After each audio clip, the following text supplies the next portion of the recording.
poker menteur européano-turc. Bonjour Erwan Quigno. Bonjour Simon. Erwan, l'Union européenne et la Turquie se parlent, mais bon, le moins qu'on puisse dire, c'est que les avancées concrètes, elles sont pas spécialement là.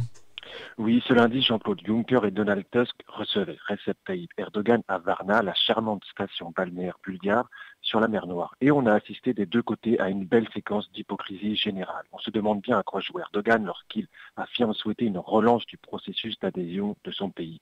On se demande aussi à quoi jouent Juncker et Tusk lorsque ni l'un ni l'autre ne parlent de sanctions et n'abordent le cas turc de front. À Varna, ils ont fait le minimum syndical, parlant seulement d'une nouvelle approche concernant l'emprisonnement en Turquie et du besoin de continuer le dialogue dans des circonstances vraiment difficiles. Les citoyens européens et turcs savent eux pourtant parfaitement ce qu'il en est de l'adhésion turque à l'Union européenne. Ils sont peut-être mieux informés que leurs dirigeants. Alors effectivement, la liste des différends s'allonge de mois en mois. Le processus d'adhésion, il paraît totalement enlisé aujourd'hui, Erwan. Oui, on se demande d'ailleurs bien ce qu'il faut faire pour que l'Europe annonce la fin des négociations avec la Turquie. Il serait pourtant tellement plus honnête de s'engager dans une autre forme de partenariat. Pris isolément, l'ensemble des chefs d'État sont contre l'adhésion. Ils le disent haut et fort, c'est connu, mais collectivement, ils entretiennent le suspense. C'est risible et d'une hypocrisie totale qui n'a rien à envier à celle du président turc. Au lieu de cela, nous avons donc eu le droit à un énième sommet qui s'est évidemment conclu sans avancée concrète. La Turquie connaît des turbulences et un durcissement du régime.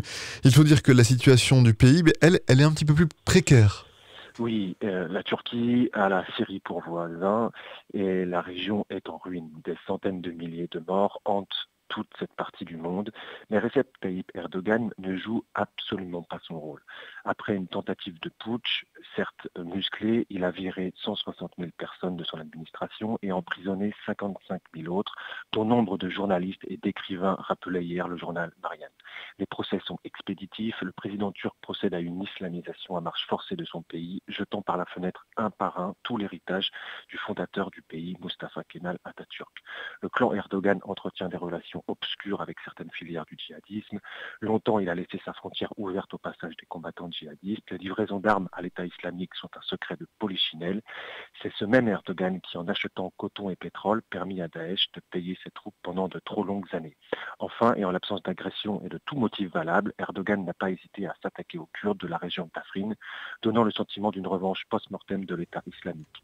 En fait, Erdogan a attendu le désengagement occidental pour massacrer et humilier les vrais vainqueurs des barbares islamistes. Nous restons candidats à une accession à l'Union européenne et souhaitons avancer plus rapidement dans cette direction. C'est pourtant ce qu'a souligné le chef d'État turc à l'issue d'un dîner de travail avec les dirigeants européens face à lui. Oui, on marche sur la tête et les dirigeants européens regardent ailleurs. La Turquie contrôle toujours une partie de Chypre, un pays membre de l'Union européenne. Elle a favorisé l'immigration de centaines de milliers de réfugiés vers l'Europe et exige maintenant d'être dûment rétribuée pour mettre fin à ce qu'elle a elle-même contribué à organiser. C'est vrai que l'Europe a besoin de la Turquie, notamment pour surveiller et stopper les djihadistes européens sur le retour, mais sur le fond, la Turquie est un pays d'Asie mineure et une adhésion à l'Europe n'est entendable que si l'Union devient une simple zone de libre-échange économique. C'était la vision anglaise.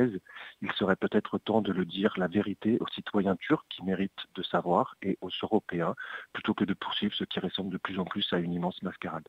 C'était l'édito d'Erwan Quignon. On se retrouve mercredi prochain, Erwan. Avec plaisir.